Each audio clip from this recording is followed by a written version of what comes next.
The Directive, your own training institute.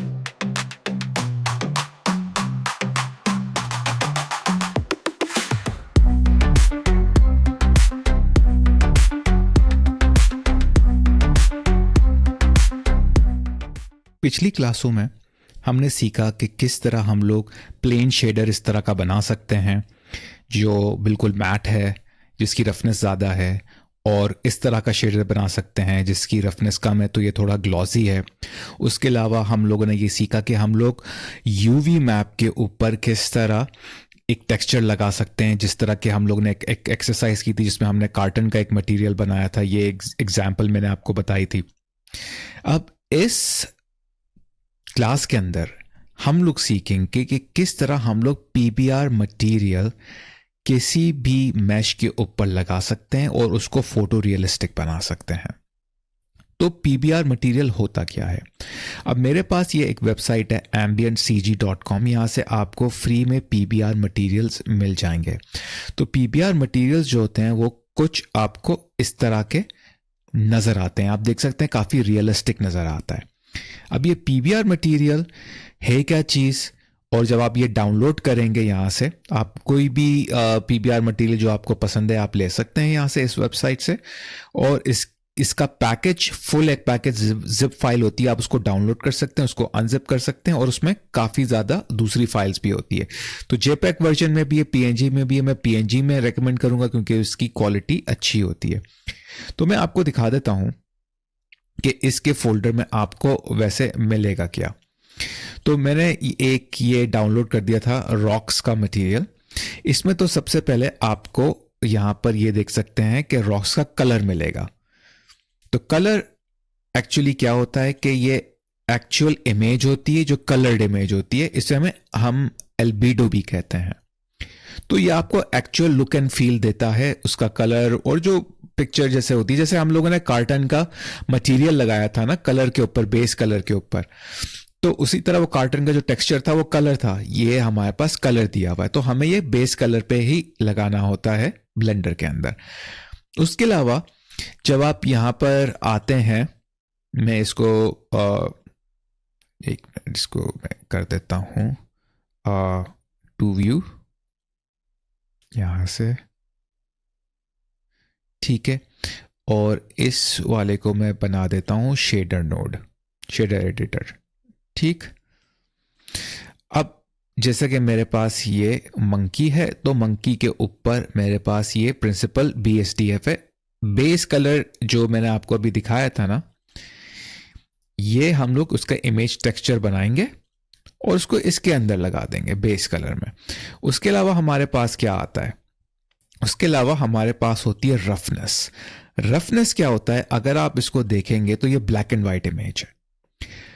तो इसमें क्या होता है कि जहां जहां वाइट होगा वहां रफनेस जो है ज्यादा या कम उस हिसाब से होगी। उसी तरह जहां ब्लैक होगा वहां उस हिसाब से होगी। तो अब ये मुझे श्योर नहीं है कि जहां वाइट होता है वहां रफनेस कम होती है, या और जहां ब्लैक होता है वहां रफनेस ज्यादा होती है। तो इसी तरह का कुछ वो मास्क होता है। तो जहां आपको वाइट कलर मिल रहा होगा, क्योंकि ये बेसिकली क्या, अगर आप इसको देखते हैं गौर से, तो एक्चुअली ये सेम इमेज है ये वाली, मगर ये थोड़ी सी रफ है। तो जहां जहां मुझे हाइलाइट्स चाहिए होंगी, ठीक है, तो वहां वहां आप देखेंगे कि ये थोड़ा सा ग्रेश है। और जहां जहां मुझे हाइलाइट्स नहीं चाहिए वहां यहां ये थोड़ा वाइट कलर का है। जो जहां वाइट होगा ना वहां रफनेस ज्यादा होगी, तो वहां ये रफ होगा, मैट टाइप का थोड़ा जो है आपको वो ग्लॉसीनेस आ जाएगी। और यानी कि और जहां ये ग्रेश है तो इसका मतलब है वहां रफनेस कम होगी, वहां ये थोड़ा शाइन करेगा। अगर ब्लैक हो जाएगा बिल्कुल तो बहुत ज्यादा शाइन करेगा, या मेरे ख्याल में इससे उल्टा है, ये मुझे पक्का पता नहीं, ऐसे ही है। जहां वाइट होता है वहां या तो रफनेस होती है या नहीं होती, और जहां ब्लैक होता है वहां होती है या नहीं होती। ये हम लोग लगा के इसको चेक कर लेंगे बेशक। और हम लोगों ने जब रफनेस चेंज करी थी पहले शुरू शुरू में, यहां पर आके आप देख सकते हैं ये जो रफनेस है, तो हम लोगों ने ये रफनेस यहां से चेंज करी थी। ठीक है, तो हम लोग रफनेस यहाँ से चेंज करते थे। अगर मैं इसको वापस इस मोड पर लेकर आता हूँ तो आप देख सकते हैं कि रफनेस हम लोग यहाँ से कम करते तो इस तरह की हो जाती है, बढ़ा देते तो इस तरह की हो जाती है। ठीक, एक काम ये करते हैं, यहाँ पर मैं एक नया इमेज टेक्सचर लगाता हूँ, बल्कि मैं कलर लगा देता हूँ एक। ठीक है, ये कलर वाइट है, तो अगर ये इसको मैं बढ़ा देता हूं, अगर ये शाइन हो जाता है बहुत ज्यादा तो इसका मतलब है कि जहां वाइट होगा वहां रफनेस कम होगी। अगर ये बिल्कुल मैट हो जाता है तो इसका मतलब है जहां कलर वाइट होगा वहां बहुत रफनेस होगी, वो बिल्कुल मैट पेपर की तरह हो जाएगा। तो ये एक देख लेते हैं यहां से। अच्छा, तो इसका मतलब ये है कि ये बिल्कुल रफनेस खत्म हो गई है। तो इसका मतलब ये है कि जहां वाइट कलर होगा वहां बिल्कुल भी जो है शाइन नहीं होगा, और वो एरिया पूरा रफ होगा, बिल्कुल मैट पेपर की तरह होगा। अगर मैं इसको ब्लैक कर देता हूं तो आप देख सकते हैं ये उल्टा हो रहा है काम। ठीक है, तो जहां ब्लैक होगा वहां रफनेस जो है कम हो जाएगी और ये शाइन करना शुरू कर देगा। सही, तो मैं यहाँ उसको डिलीट कर देता हूं। तो इसका मतलब यही हो गया कि अगर यहाँ पर रफनेस के हम लोग मैप पर आते हैं तो ये वही स्टोन्स का वो बनाया हुआ है। तो जहां व्हाइट कलर आपको नजर आ रहा है इसका मतलब है वहां पर रफनेस जो है ज्यादा होगी, तो यहाँ वहां वो ज्यादा शाइन नहीं करेगा, ग्लो यानी ग्लॉजीनेस नहीं होगी। और यहाँ पर ब्लैक नहीं है बल्कि ग्रे है। तो ग्रे का मतलब ये हो गया, ब्लैक होता तो इसका मतलब है बिल्कुल 100% वो जो है शाइन करता या उसके अंदर ग्लॉजीनेस होती, मगर ये ग्रे है तो इसका मतलब है कि थोड़ी सी शाइन होगी, थोड़ी सी नहीं होगी, यानी कि मिक्स एंड मैच है। सही, जैसे अभी हो रहा है, इससे थोड़ा सा मेरे ख्याल में कमी होगा। तो ये मेरे पास रफनेस है। रफनेस के अलावा हमारे पास जो होती है, हमारे पास होता है वो होता है मेटल।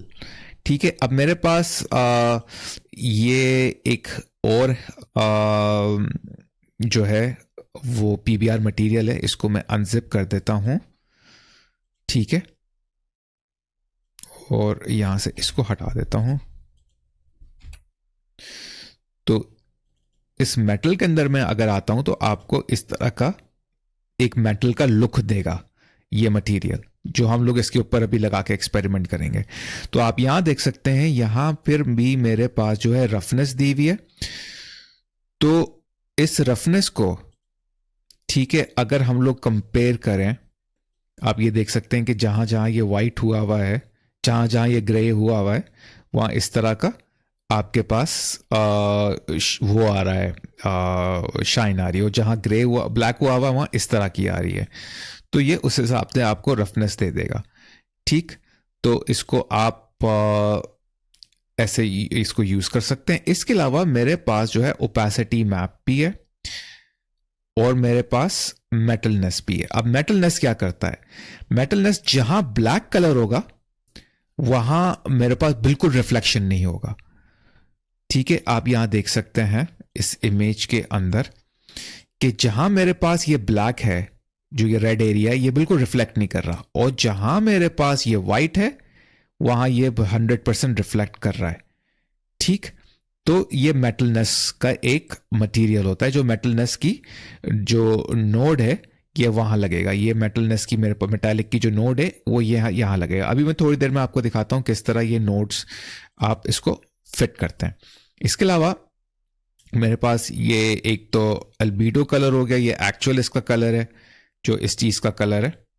ठीक है, तो ये एक्चुअल यहां पर आपको इसका कलर नजर आ जाएगा, रेड ग्रेश, ये ग्रेश। बाकी आप रफनेस और मेटालिक से इसको कंट्रोल करेंगे।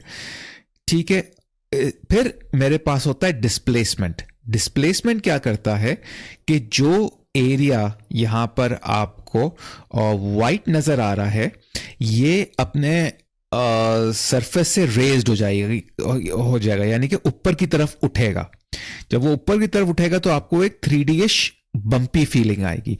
और जहां ये आपको ब्लैक नजर आएगा वहां ये अंदर की तरफ यानी कि वो हो जाएगा, धस जाएगा। जहां वो अंदर की तरफ धसेगा तो ये थोड़ा सा आपको ऐसी फील आएंगे जैसे कि वहां पर कोई गड्ढा हो गया है, या वहां पर कोई जो है और लेवल थोड़ा नीचे आ गया है। सही, तो इस तरह ये आपको ये फीलिंग ये देता है, वो डिस्प्लेसमेंट ये आपको जो है एक तरह से 3D-ish फीलिंग आती है, बम्पीनेस की फीलिंग आती है। तो ये आपकी सरफेस को ऊपर नीचे करता है, बम्पीनेस लेकर आता है। और इसके लिए डिस्प्लेसमेंट यूज करने के लिए आपका जो मैश है वो काफी हाई पॉलीगॉन होने चाहिए। फिर उसके बाद मेटलनेस तो मैंने आपको बता दिया। फिर हमारे पास ये दो आते हैं ब्लू कलर के नॉर्मल मैप्स। एक है DX जो डायरेक्ट एक्स वर्जन है, और एक है GL जो ओपन GL वर्जन है। ये कुछ वर्जन होते हैं, जैसे अनरियल इंजन है वो डायरेक्ट टेक्स्ट यूज करता है, ठीक है, और जो ब्लेंडर है वो ओपन GL यूज करता है। पहले तो मैं आपको ये बताता चलूं कि नॉर्मल मैप होता क्या है। अगर आप नॉर्मल मैप देखें तो इस तरह का ब्लूइश टाइप का ये मैप होता है। सही, ये आपको मेरे ख्याल में यूट्यूब की स्क्रीन पे नजर नहीं आएगा। मैं आपको एग्जाम्पल बताता हूं इसकी। जो रॉक वाला था ना उसमें आपको ज़्यादा पता चल जाएगा। यहाँ पर भी DX और ओपन GL है। तो आप देख सकते हैं कि जो मेरे पास स्टोन है ना इस तरह का, तो ये स्टोन का एक कुछ ब्लूइश सा कलर बना हुआ है।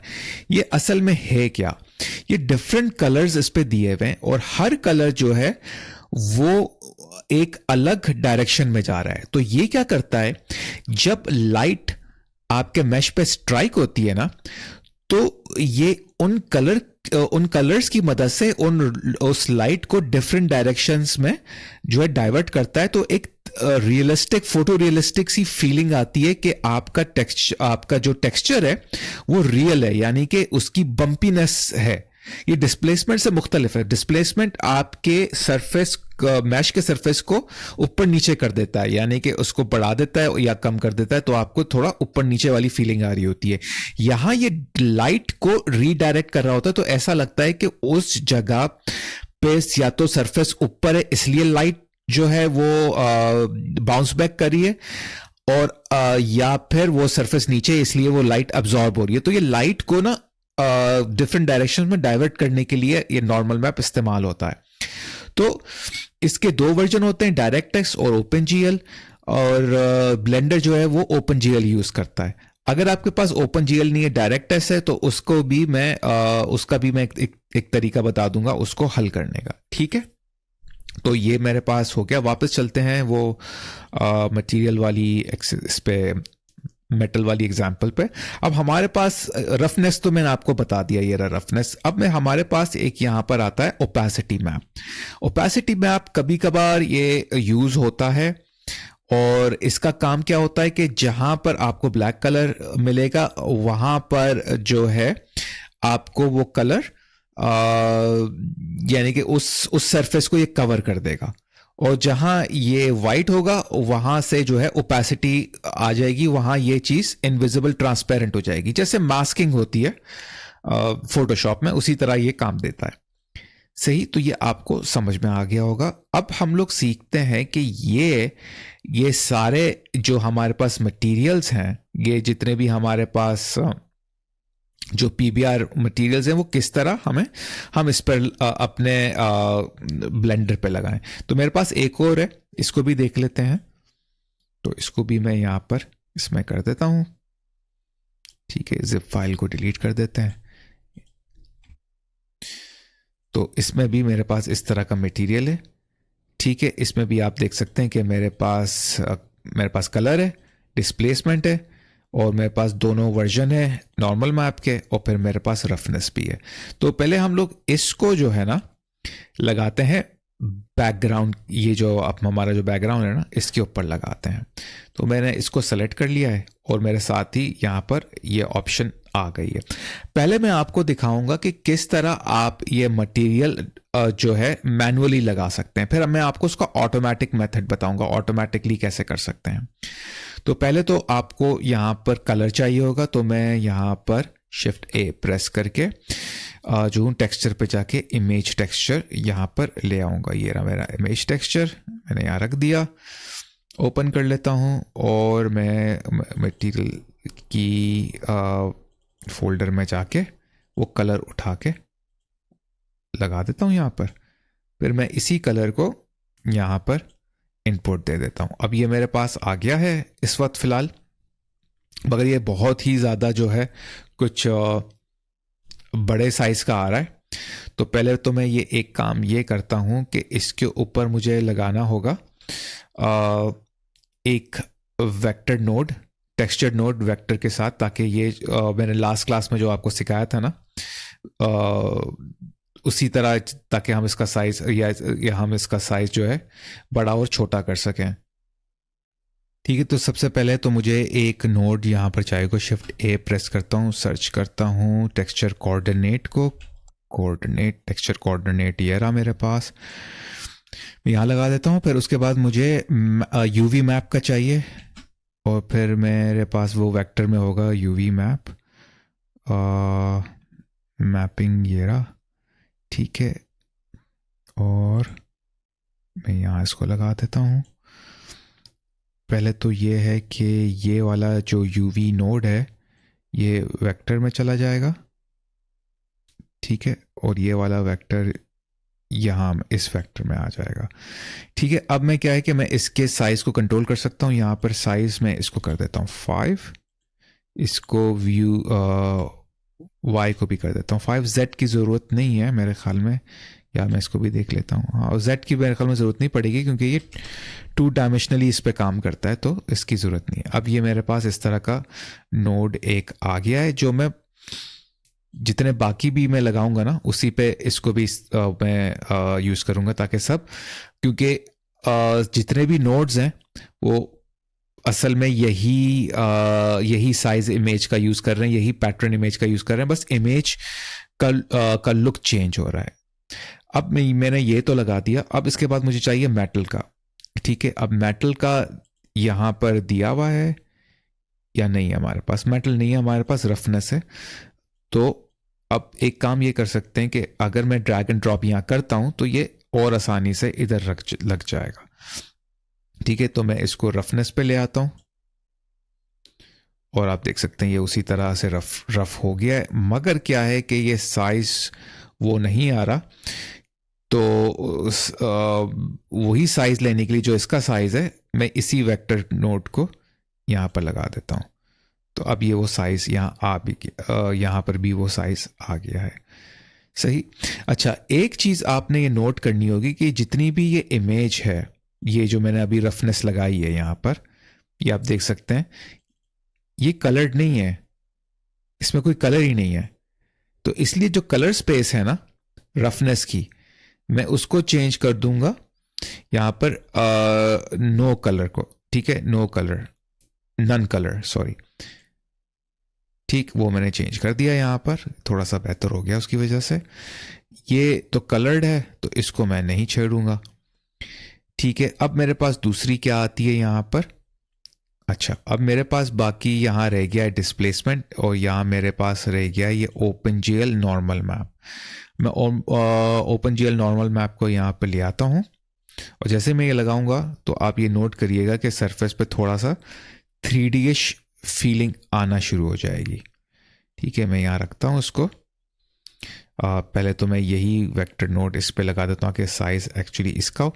अब मैं अगर ये नॉर्मल मैप है, ठीक है, ये मैंने OpenGL लिया है, तो ये मैं डायरेक्टली लगा सकता हूँ अपने नॉर्मल मैप की प्रॉपर्टी के ऊपर। अब कलर स्पेस जो है ना इसका, क्योंकि ये भी कलर्ड नहीं है, ये ब्लूइश है, मगर ब्लू का मतलब एक्चुअल कलर नहीं है, वो नन कलर ही है एक तरह से, तो मैं इसको भी नन कलर कर देता हूँ। अब मुझे जो है यहाँ से कलर डायरेक्ट यहाँ पर लगाने से कोई फ़ायदा नहीं होगा, क्योंकि मुझे एक यहाँ पर चाहिए जो नोड, वो कहलाता है नॉर्मल नोड, सही है। तो मैं नॉर्मल नोड ले लूँगा। जब ये नॉर्मल नोड पर लग जाएगा, ठीक है, मैं ये गलत आ गया, नॉर्मल मैप वाला चाहिए मुझे, तो मैं नॉर्मल मैप ये रहा, तो मैं नॉर्मल मैप ले लूँगा।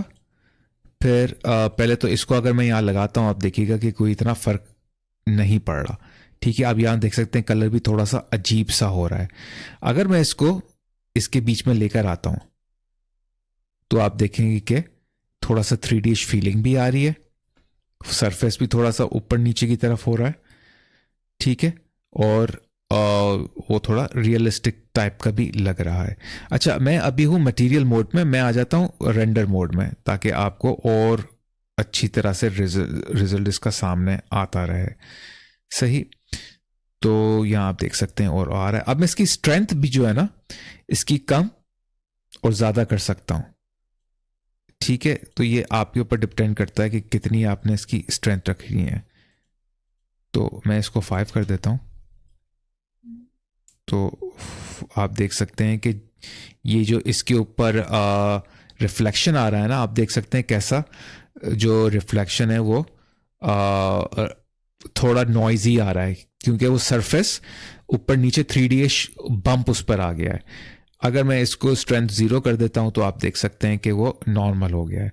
तो उसकी स्ट्रेंथ का अंदाज़ा आप यहाँ से लगा सकते हैं कि कितना आपको ये रफ चाहिए। तो इतना ज़्यादा नहीं होना चाहिए, मेरे ख्याल में तो 2 काफ़ी है। ठीक, अच्छा, अब हमारे पास एक और यहाँ पर मैप लगता है जो डिस्प्लेसमेंट मैप कहलाता है। अब डिस्प्लेसमेंट मैप जो है वो किस तरह लगेगा, वो अगर मैं यहाँ पर दोबारा आऊँगा तो ये रहा मेरे पास डिस्प्लेसमेंट मैप। मैं इसको यहाँ आकर छोड़ देता हूँ लाके। ठीक, और इसी तरह मैं यहाँ से लेता हूँ वेक्टर और इधर से कलर लेके ये जो डिस्प्लेसमेंट है ना इसका मटेरियल आउटपुट का मुझे इसमें लगाना पड़ेगा, क्योंकि यहाँ मेरे पास डिस्प्लेसमेंट की ऑप्शन नहीं है। अब डिस्प्लेसमेंट क्या करता है, अगर आप ये देखेंगे तो ये सरफेस थोड़ा सा ब्लैक एंड वाइट इस तरह दिया हुआ है। ये आपके जो सरफेस है इसको रेस करेगा ऊपर, या फिर इसको जो है वो डग इन कर देगा, यानी कि उसको वो धस जाएगा, नीचे की तरफ चला जाएगा, या फिर वो ऊपर की तरफ आ जाएगा, जैसे मैंने आपको पहले बताया था। तो इसको एक्सपेरिमेंट करके देख लेते हैं। मैं अगर इस कलर को लेके डिस्प्लेसमेंट में लगाता हूं तो आप देख सकते हैं किस तरह का इसका इफेक्ट आया है। सही, तो इस तरह का ये मेरे पास इफेक्ट आ गया है। और अगर मुझे इसको कंट्रोल करना है, इसकी स्ट्रेंथ, तो मैं एक और काम ये कर सकता हूं, यहां पर भी मैं एक नॉर्मल मैप लगा देता हूं। ठीक, अब ये नॉर्मल मैप की स्ट्रेंथ 1 है। अगर मैं इसको 10 कर देता हूं या बढ़ा देता हूं, मेरे ख्याल में नॉर्मल मैप से वो अपनी असल चीज से महरूम हो गया है। मैं डिलीट कर देता हूं वापस इसको। ठीक है, ऐसे ही लगा देते हैं फिलहाल। ठीक, तो ये आप देख सकते हैं किस तरह ये जो है इसके ऊपर आ रहा है। अच्छा, एक और काम मैं ये कर सकता हूं कि अगर मेरे पास लेवल्स या कॉन्ट्रास्ट हो, ब्राइटनेस ऑन कॉन्ट्रास्ट, ठीक है, ये अगर मैं यहां लगाऊं बीच में, और अगर मैं इसकी ब्राइटनेस को कम करूं, हाँ, तो अब देख सकते हैं वो कंट्रोल हो रहा है, लेकिन ये ज़्यादा कंट्रोल होगा मेरे ख्याल में कॉन्ट्रास्ट से। ठीक है, तो आप इससे कॉन्ट्रास्ट से इसकी यानी कॉन्ट्रास्ट को कम या ब्राइटनेस को इसको थोड़ा छेड़छाड़ करके कंट्रोल कर सकते हैं। ये एक तरीका आपको इस पे आजमा सकते हैं। ये कोई इतना अच्छा तरीका, यानी कि ये कोई डेफिनेट रूल नहीं है कि आप इसी से करें। मैंने ऐसे ही आपको एक इसकी ट्रिक बता दी है, तो आप ऐसे ही इस तरह भी कर सकते हैं। तो अगर मैं यहाँ आता हूँ, ठीक है, और इसके मटेरियल के सेटिंग्स पे, तो यहाँ मुझे डिस्प्लेसमेंट इधर भी मिल जाएगा, और आप यहाँ देख सकते हैं कि मेरे पास उसी तरह से ब्राइटनेस कॉन्ट्रास्ट यहाँ आ गया है। तो इस तरह आप यहाँ पर डिस्प्लेसमेंट लगा सकते हैं। और डायरेक्ट डिस्प्लेसमेंट आप ये देख सकते हैं कि ये ईवी रेंडर मैं यूज कर रहा हूं, उस पर दिखा रहा है। ये पहले ईवी पे नहीं दिखाता था पुराने वर्जन्स पे, ये सिर्फ 4.2 जो वर्जन है इस पे ईवी पे भी दिखाता है। अगर मैं इसको साइकिल्स कर देता हूं तो रिजल्ट आप देख सकते हैं। तो मगर कंप्यूटर इससे और स्लो हो जाएगा। ठीक, मैं इसको जीपीयू कंप्यूट भी कर देता हूँ, यानी कि और वो बढ़ाने के लिए, लेकिन हम लोग ईवी ही यूज़ करेंगे, तो ईवी पे भी रिजल्ट बहुत अच्छा आ रहा है, कोई ऐसा ख़राब सा नहीं आ रहा। तो ये मैंने आपको एक तरीका दिखाया है इसको मैनुअली लगाने का, ठीक। तो ये मैनुअली इस तरह लगेगा। और दूसरी बात ये मैं जो आपको बता रहा था ना कि अगर नॉर्मल मैप के ऊपर आप ये लगाते हैं नॉर्मल मैप ओपन जीएल, तभी काम करेगा। अगर फर्स्ट करें मैंने यहाँ से लगा दिया डायरेक्ट टेक्स्ट, या मेरे पास ओपन जीएल है ही नहीं, जहाँ से मैंने ये डाउनलोड किया है उन्होंने मुझे अगर ओपन जीएल वर्जन नहीं दिया, उन्होंने अगर मुझे दे दिया है कोई गलत वर्जन, यानी कि डायरेक्ट टेक्स्ट वर्जन दे दिया, तो वो यहाँ नहीं चलेगा। तो अगर डायरेक्ट एक्स है आपके पास और ओपन जीएल नहीं है, तो उसको आप किस तरह लगाएंगे। पहले तो हम लोग ये देखते हैं कि डायरेक्ट टेक्स्ट वाला कौन सा, ये डायरेक्ट टेक्स्ट वाला है। अगर मैं ये लगा देता हूं यहां पर, तो ये देखें रिजल्ट अजीब सा हो गया है। ये थोड़ा सा जो ऊपर जाना था वो नीचे चला गया, जो नीचे जाना था ऊपर आ गया, सारा अजीब सा हो गया है। क्योंकि इसमें 3 कलर होते हैं। जो आपका नॉर्मल मैप होता है उसके 3 कलर होते हैं, यानी कि रेड, ग्रीन और ब्लू। तो उसमें जो ग्रीन कलर होता है ना, एक में यानी कि ओपन जीएल में वो फ्लिप्ड होता है और डायरेक्ट टेक्स्ट में वो फ्लिप नहीं होता। तो आपको ग्रीन कलर को जो है एडजस्ट करना होता है। सिंपल ये है तरीका। पहले तो मैं कलर स्पेस वापस चेंज करता हूं, मैं इसको वापस नन कलर बना देता हूं, ठीक है।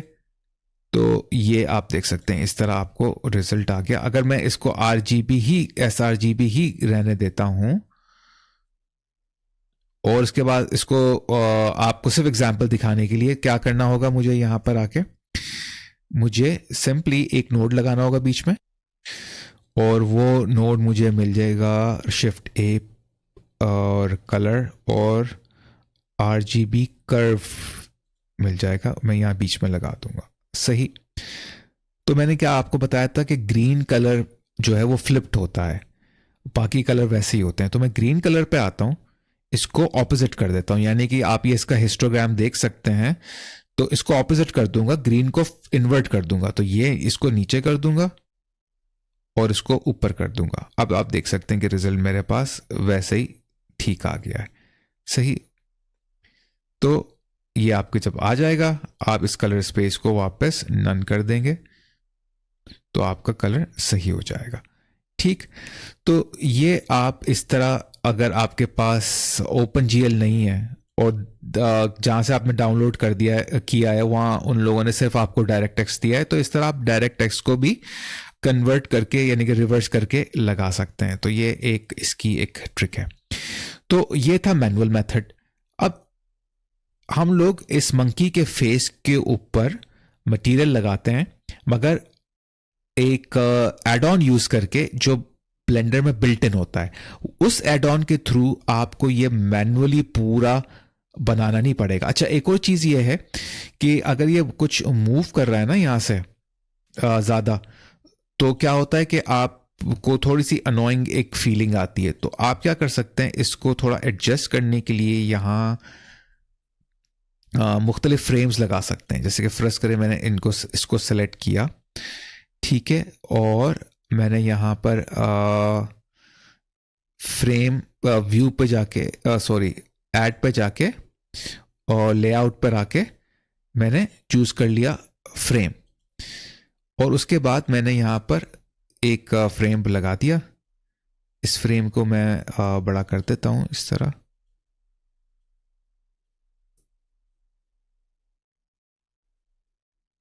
इसको मैं यहां से हटाता हूं पहले, तो या इतना बड़ा कर लेते, ठीक है। तो ये फ्रेम इस तरह आ जाएंगे, और इनको आप यानी ग्रुप बना लें या कुछ भी वो कर दें, तो ये आपस में इस तरह एक ग्रुप बन जाएगा, ठीक। तो इसको मैं वैसे अंडू कर देता हूं। तो जहां जहां फिर आपका वो फ्रेम जाएगा तो ये आपकी सारी जो है वो सब जाएंगी। मैंने अब इसको अनग्रुप कर दिया है, वरना आप इसको ग्रुप भी कर सकते हैं और या आप इसको फ्रेम के साथ लिंक भी कर सकते हैं। या आपके पास दो चीज़ें हैं, ठीक है। या मैं इसलिए बता रहा हूँ क्योंकि जब हम लोग ऑटोमेटिक बनाते हैं ना, तो फ्रेम साथ में आ जाते हैं, तो आप घबराए ना कि ये क्या आ गया, ठीक है। तो उसके लिए ये मैंने आपको एक चीज बता दी है यहाँ पर। अब हम लोग लेते हैं मंकी का फेस, और आप देख सकते हैं हमारे पास ये सब दिया हुआ है।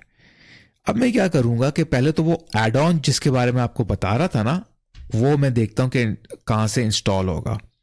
तो उसके लिए आपको एडिट पे आना होगा, प्रेफरेंसेस, इसकी प्रेफरेंसेस पे आना होगा। प्रेफरेंसेस पे आने के बाद वो आपको 4.2 में वैसे एक्सटेंशंस होती हैं, तो एक्सटेंशंस के अंदर अगर आप नोड रेंगुलर ढूंढेंगे तो वो आपको यहां जो है नहीं मिलेगा, ठीक है, क्योंकि वो 4.2 के अंदर भी जो हमारा पुराना था ना एड ऑन्स, ये वहीं आपको मिलेगा। तो आप एड ऑन पे जब जाएंगे तो आपको यहां पर आके नोड रेंगुलर मिल जाएगा।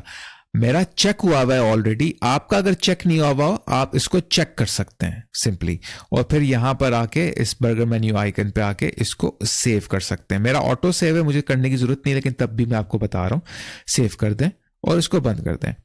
अब सिंपली आपको क्या करना होगा, यहां पर इसका एक शॉर्टकट होता है। उसका शॉर्टकट क्या होता है कि आपको अपने कीबोर्ड पे एक शॉर्टकट प्रेस करना होता है। उस शॉर्टकट के जरिए आपको ये नोड्स बना के ऑटोमेटिकली दे देगा। तो वो क्या है, मैं एक काम यहां पर करता हूं। पहले तो मैं स्क्रीन कास्ट कीज जो है वो ऑन है, अगर वो उसकी वजह से नज़र नहीं आ रही कि साइड में, तो मैं इसको यहाँ पर ले आता हूँ। ठीक, अब आपको नज़र आ जाएगा जो शॉर्टकट मैं प्रेस करूँगा। वो शॉर्टकट होगा कंट्रोल शिफ्ट और टी फॉर टर्की। तो जैसे मैंने वो प्रेस किया, ओके सॉरी, पहले तो मुझे मंकी को लेना पड़ेगा और इसको लेना पड़ेगा, और कंट्रोल शिफ्ट और टी जैसे मैं प्रेस करूंगा तो वो मुझसे वो पूछ लेगा कि भाई वो फाइल्स है कहां। ठीक, एक मिनट, हाँ अब ये हो गया। तो आपको वो पूछेगा कि कौन सी फाइल्स हैं जो आपको इस मंकी के प्रिंसिपल BSDF में लगानी है। तो पहले तो मैं वो फाइल्स ढूंढूंगा। वो फाइल मैंने वही वाली लगा देते हैं जो हमने देखी थी, उसकी जो आपका ये मेटल वाली थी ना, वो वाली लगा देते हैं। ये मेटल वाली पर आया। अब इसमें मुझे जितने भी ये हैं, जैसे कि ये कलर है, डिस्प्लेसमेंट है, मेटलनेस है, ठीक है, DX नहीं चूज करूंगा नॉर्मल मैप के लिए, GL यूज करूंगा, ठीक है, ओपेसिटी है, रफनेस है, और जो जहां जहां लगनी होगी ये ऑटोमेटिकली नोड्स बना देगा उसके लिए। तो अब मैं नीचे ये ऑप्शन है मेरे पास, प्रिंसिपल टेक्सचर जो है सिलेक्शन, वो मैं प्रेस कर दूंगा और आप देख सकते हैं कि ऑटोमेटिकली उसने वो सारी लगा दी, साथ में ओपेसिटी भी लगा दी। तो एक काम ये मैं करूंगा कि मुझे ये ओपेसिटी लगती है अल्फा के अंदर, तो मुझे ओपेसिटी नहीं चाहिए, मैं ओपेसिटी डिलीट कर दूंगा। ठीक है, अब आप देख सकते हैं कि मेरे पास वो जो मेटल वाला मटेरियल था वो उसके ऊपर इसने लगा दिया है। अब क्या है कि मैं उसको यहाँ से चेंज कर सकता हूँ, क्योंकि इसका स्केल 5 हुआ है, जो पहले मेरे ख्याल में इसका भी 5 ही थे ना, तो इसका स्केल और उसका स्केल उसने सेम कर दिया है। तो नहीं, 1 ही है इसका, सॉरी, स्केल। तो मैं इसके स्केल को और थोड़ा सा कम कर देता हूँ, मेरे ख्याल में 0.2 कर देते हैं या 0.5 कर देते हैं, इसको भी 0.5 कर देते हैं। ठीक, Z मेरे ख्याल में काम नहीं करेगा क्योंकि ये 2D पे काम करता है, तो उसको मैं ऐसे ही रहने देता हूँ। सही, तो आप देख सकते हैं कि किस तरह का ये इसने इस पे ऑटोमेटिकली एक मटेरियल बना दिया है। अब आपको मिल जाएगी यहाँ पर नॉर्मल मैप। तो आप देख सकते हैं नॉर्मल मैप बहुत ज़्यादा स्ट्रांग है, तो अगर मैं इसको कम करूँ तो इसका रिजल्ट थोड़ा सा मुझे कम मिलना शुरू हो जाएगा। ठीक है, मगर असल में नॉर्मल मैप स्ट्रांग नहीं है। जो स्ट्रांग चीज़ है इस वक्त यहाँ पर वो है डिस्प्लेसमेंट। अच्छा, तो इसने यहाँ पर जो हमने ब्राइटनेस और कॉन्ट्रास्ट लगाया था ना, उसकी जगह आप यहाँ पर डिस्प्लेसमेंट का एक नोट लगा सकते हैं जिसमें आपको स्केल मिल जाएगा। तो आप ये स्केल को कम या ज़्यादा कर सकते हैं। ठीक, तो ये बहुत हाई इंटरवल पे कम हो ज़्यादा हो रहा है, तो अगर आप शिफ्ट प्रेस करके इसको कम ज़्यादा करेंगे ना तो ये छोटे इंटरवल्स पे होगा। तो जो आपको बेहतर लगे, जैसे मुझे इतना सही लग रहा है, ठीक है, तो ये मुझे इस तरह का एक रिजल्ट मिल जाएगा यहाँ पर। सही, तो ये मुझे इस तरह का एक रिजल्ट आ जाएगा मेरे पास। मगर मुझे ये मज़ा नहीं आ रहा है यार, ये कुछ अच्छा नहीं लग रहा। मैं इसको अनडू कर देता हूँ, यहाँ से हटा देता हूँ ये सारे, कुछ नया डाउनलोड करके देखते हैं, अच्छा वाला कोई डाउनलोड करते हैं। सही है, तो ये मैं यहाँ से हटा देता हूँ वापस, और इनकी वेबसाइट पर आते हैं, और आपको पता भी चल जाएगा कि डाउनलोड करके कैसे लगाया जाता है, आपको भी अंदाज़ा हो जाएगा, तो आप भी देख लीजिएगा। इसको मेटल ही बनाते हैं, मगर कोई अच्छा सा मेटल बनाते हैं, ठीक है। तो हमारे पास ये सारे मेटल पड़े हुए हैं। ये मुझे मेटल एक, इसको मैं नई न्यू टैब में खोल देता हूँ, और मैंने ये वाला डाउनलोड किया था, मुझे मज़ा नहीं आया, लेकिन ठीक है, बाकी देख लेते हैं और कौन से हैं, कोई अच्छा है यहाँ पर। तो मुझे तो कोई और ख़ास दिख नहीं रहा यहाँ पर। इसके अलावा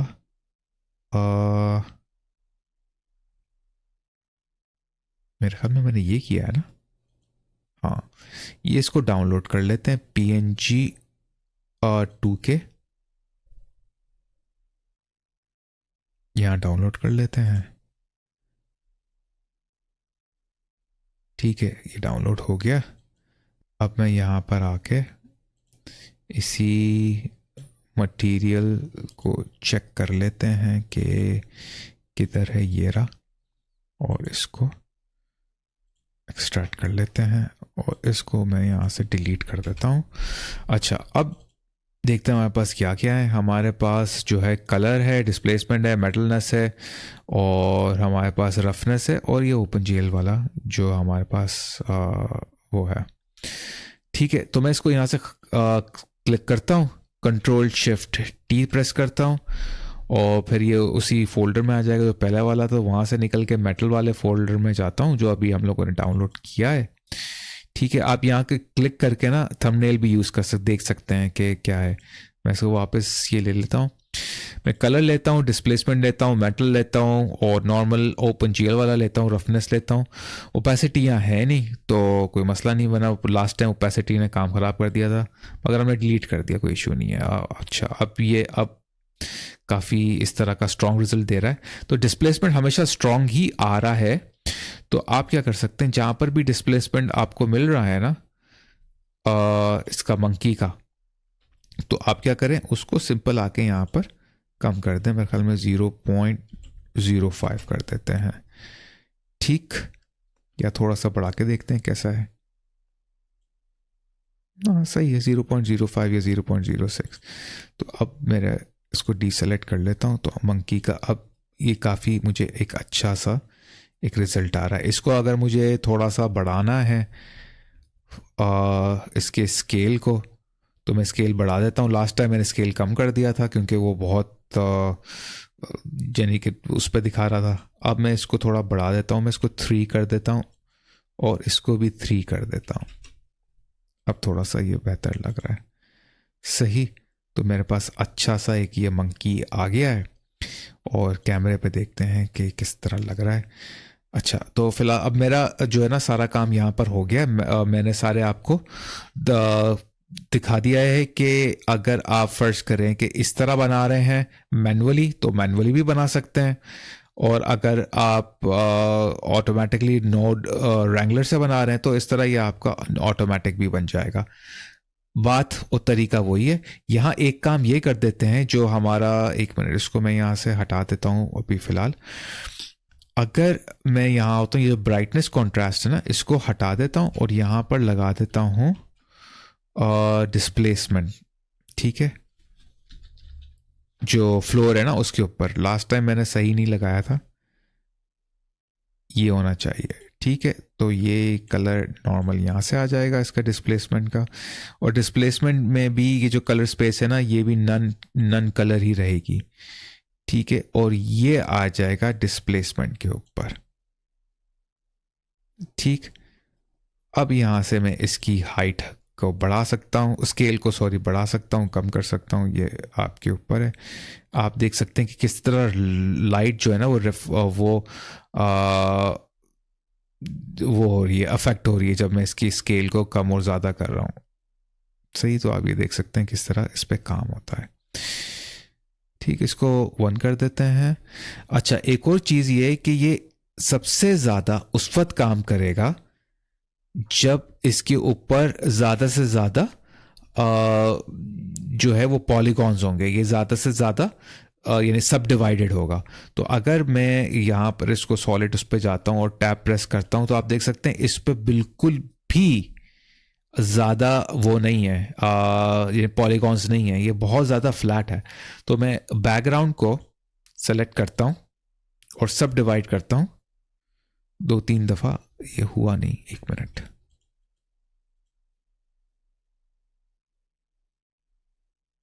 अच्छा, ये 3 को प्रेस करना होगा मुझे, फिर ए, ताकि पूरे मेरा फेसेस सेलेक्ट हो जाए। अब मैं सब डिवाइड करता हूँ उसको। ठीक है, लेकिन मैंने बहुत ज़्यादा कर दिया है और इससे मेरा कंप्यूटर तो स्लो होगा, मगर मुझे रिजल्ट अच्छा मिल जाएगा। सिर्फ आपको दिखाने के लिए कर रहा हूँ, वरना अगर आप इतना कर देंगे ना तो आपका कंप्यूटर हैंग भी हो सकता है, क्रैश भी हो सकता है। ठीक है, और यहाँ पर मैं राइट क्लिक करके शेड स्मूथ भी लगा देता हूँ। तो मैंने इसको यहाँ से सब डिवीजन सरफेस भी लगा दिया है। राइट क्लिक करके मैंने इसको इसके ऊपर शेड स्मूथ, बल्कि ऑटो स्मूथ लगा देते हैं ताकि यहाँ से आप देख सकें किस तरह वो हो रहा है। अब मैं वापस अगर यहाँ आता हूँ ना, व्यू पोर्ट शेडिंग के ऊपर जो मटेरियल प्रीव्यू है, या सॉरी रेंडरिंग वाला जो है, अब आप देख सकते हैं कि इस पे ये असर करेगा। अब ये काम इस पे असर करेगा अगर उसको कम या ज़्यादा करूँगा।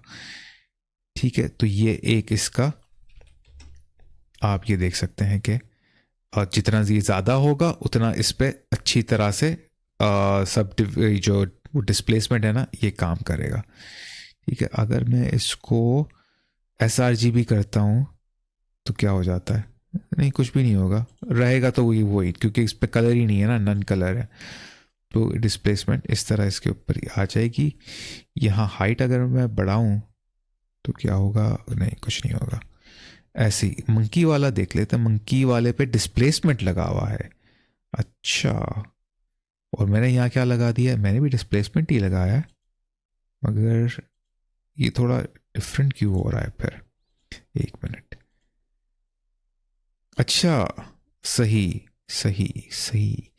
ये जो डिस्प्लेसमेंट है ना, ये जाएगा हाइट के अंदर। तो मैंने ये जो डिस्प्लेसमेंट है ना, ये मैंने नॉर्मल पे लगा दिया है। ये गलत कर दिया है मैंने काम, तो मैं इसको हटा देता हूँ और ये कलर लेके हाइट पे लगाता हूँ। अब आ रहा है ना सही? ठीक, तो ये मैंने गलत कर दिया था काम। मैंने इसको कलर लेके ना डिस्प्लेसमेंट का नॉर्मल पे लगा दिया था, इसको लगाना था हाइट पर। अगर मैं इसकी हाइट बढ़ाता हूँ, आप देख सकते हैं किस तरह इसकी हाइट बढ़ रही है और हाइट कम हो रही है। सही, इसका स्केल जो है, तो स्केल इसका मैं थोड़ा सा कम कर देता हूँ, 0.3 कर देते हैं। अब ये रिजल्ट सही दे रहा है। ठीक, तो आपको ये एक चीज़ मैंने बता दी है यहाँ पर, एक और कि ये ख्याल रखिएगा, ध्यान रखिएगा कि कलर जो है ना वो हाइट के ऊपर आए। एक और दफ़ा और देख लेते हैं कि कलर हाइट के ऊपर जा रहा है और ये यहाँ से डिस्प्लेसमेंट जो है वो डिस्प्लेसमेंट पर जा रहा है। सही, तो अब ये ठीक हो गया। तो इस तरह आपको करना है कि डिस्प्लेसमेंट पे ये सिर्फ कलर हाइट पर जाना चाहिए और डिस्प्लेसमेंट जो है वो आपके डिस्प्लेसमेंट पे जाना चाहिए। फिर आप यहाँ से इसके स्केल को कम ज़्यादा कर सकते हैं। सही, मिड लेवल जो है तो वो ग्रे स्केल होता है, उसको आपको उतना ही रहना पड़ेगा, वरना क्या होगा कि ये बहुत अनरियलिस्टिक सा हो जाएगा। ठीक, अब मेरा इसका काम हो गया है, तो मैं इसको यहाँ पर आके राइट क्लिक करके जो मेरा व्यू पोर्ट है ये वाला, ठीक है, क्यों नहीं रहा ये? ठीक है, इसको मैं यहाँ से ख़त्म कर देता हूँ और ये अपने जो मेरा स्क्रीन कास्ट है उसको भी मैं वापस अपनी जगह पे ले आता हूँ ताकि ये मेरे रास्ते में ना आए। और यहाँ से मैं कैमरा ऑन कर देता हूँ, थोड़ा सा मैं इसको लॉक करके इसका व्यू थोड़ा सा चेंज करते हैं, ठीक। और इसको अनलॉक करके बाहर निकलता हूँ। और लाइट जो मेरी लगी हुई है ना, की लाइट, क्योंकि अब ये डार्क हो गया है तो हमें लाइट्स को यहाँ पर उसकी पावर को बढ़ाना होगा थोड़ा सा, ताकि रिजल्ट थोड़ा सा ब्राइट आए। बहुत ज़्यादा ब्राइट कर दिया मैंने, मेरे ख्याल में 150 काफ़ी है। फिल लाइट को थोड़ा बढ़ाते हैं, फिल लाइट बहुत कम है तो 50 कर देते हैं, तकरीबन 35 सही है, ठीक है। इसी तरह रिम लाइट जो बैक लाइट है उसको भी थोड़ा बढ़ा देते हैं, उसको भी मेरे ख्याल में 30 कर देते हैं। और अब अगर मैं जाऊंगा यहाँ पर रेंडर पे, रेंडर इमेज करूँगा, थोड़ा सा और टाइम लेगा क्योंकि अब जाहिर बात है मटेरियल्स और ज़्यादा लगा दिए हैं, मगर रिज़ल्ट अच्छा आ जाएगा क्योंकि सैंपल मैंने हाई रखे थे। अब आप देख सकते हैं कि रिज़ल्ट हमें कितना अच्छा मिल रहा है कि हम लोग इसको जूम इन भी अगर करें तो आप देख सकते हैं कि क्वालिटी इसकी अच्छी आ रही है, सही। तो इस तरह आप PBR मटेरियल मैनुअली और नोड रैंगलर के थ्रू लगा सकते हैं। इस तरह आप उसकी सेटिंग्स कर सकते हैं। अगर कोई नॉर्मल मैप जो है वो डायरेक्ट एक्स के ऊपर है तो आप उसको कैसे OpenGL में कन्वर्ट कर सकते हैं। और ये जहन में रखिएगा कि जितने ज़्यादा सब डिवीजन आप अप्लाई करेंगे डिस्प्लेसमेंट उतना अच्छा चलेगा, मगर आपका कंप्यूटर स्लो हो जाएगा। और दूसरा ये कि डिस्प्लेसमेंट जो है वो EV पे अब 4.2 वर्जन पे दिखा रहा है, उससे पहले पुराने वर्जन्स पे डिस्प्लेसमेंट में वो डिस्प्लेसमेंट मैप जो है वो नहीं दिखाता था, सिर्फ साइकिल पे दिखाता था। तो आपको डिस्प्लेसमेंट का मॉडिफायर लगाना पड़ता था जिसका 2-3 स्टेप्स थे। तो अब आपको 4.2 में उन स्टेप्स की ज़रूरत नहीं है। तो उम्मीद है आपको ये क्लास वो पसंद आई होगी और नेक्स्ट लेसन्स पे जैसे जैसे आगे बढ़ेंगे हम और चीज़ें सीखते रहेंगे। अगर आपने अभी तक मेरे चैनल को सब्सक्राइब नहीं किया है तो बराए करम अभी कर लें और बेल आइकन को दबाना मत भूलिएगा। मैंने ये नोटिस किया है कि आप में से काफी लोग मेरे वीडियोस मेरे चैनल को सब्सक्राइब किए बगैर देख रहे हैं। तो भाई अब मेरे चैनल को सब्सक्राइब कर लें ताकि आप जी इंटरेक्टिव कम्युनिटी का एक अहम हिस्सा बन जाए। और एक और अहम बात बताता चलूं, प्लीज मेरी वीडियोस को डाउनलोड ना कीजिए, सिर्फ उन्हें ऑनलाइन देखें। जब आप उन्हें डाउनलोड करते हैं तो मेरे चैनल का वॉच टाइम आवर असरअंदाज होता है जो बहुत नुकसानदेह है। तो प्लीज आप उन्हें डाउनलोड ना करें बल्कि ऑनलाइन देखें। आप लोगों का बहुत बहुत शुक्रिया। अब मिलते हैं अगली वीडियो में, तब तक के लिए इजाजत दें और अपना बहुत ख्याल रखें।